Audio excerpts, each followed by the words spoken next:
"Papa, bring me some Smarties," said Keegan. "No Smarties for breakfast. Banana or toast, but not Smarties." "Fine," huffed Keegan. "Toast, cut into shapes." I sighed.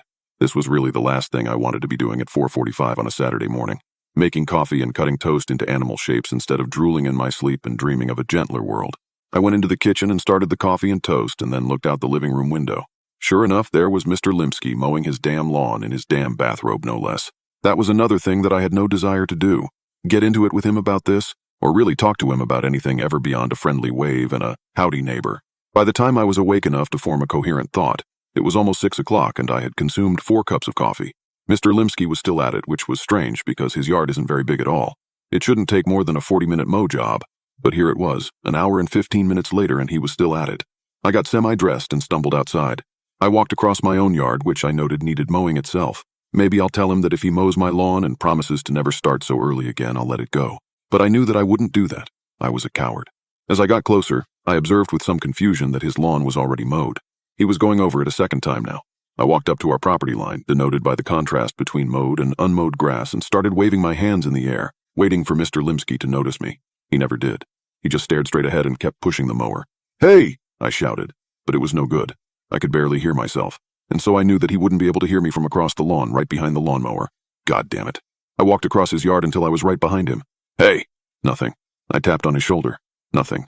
He just kept pushing the lawnmower onward over the already mowed lawn. I didn't know what to do. I'll catch him after he finishes, I guess. He's in the zone.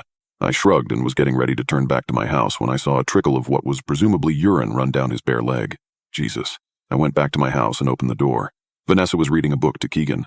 She stopped when I came in and looked up. "Well, he couldn't hear me. I'll go over there once he stops. He's got to stop sometime, right?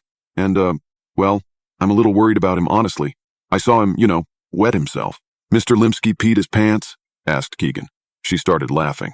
"Well, that sometimes happens, kiddo," I said. "You used to do that. We do that a lot when we're kids, and then we don't do it for a while, and then when we get older, we sometimes do it again." That gave her something to think about anyway. "Huh," said Vanessa. "There's more," I said. "He's already done with the lawn. He's just going over it a second time. Maybe he missed a few spots?" "Nope, it's perfect. Not a blade of grass higher than any other blade of grass?" Said Vanessa. "That is strange. Do you think he's okay? Should we call somebody?" I shrugged. "Who are we going to call? The police? Tell them that our retired neighbor is mowing his lawn twice while peeing himself. What will they say to that?" Asterisk. By 8 o'clock I was done cooking the bacon, and Mr. Limsky was still at it, mowing his lawn for what must have been the 5th time. I tried not to think about it, but it was hard. "After breakfast we should go somewhere," I said. "It's a beautiful day. No sense staying cooped up all day."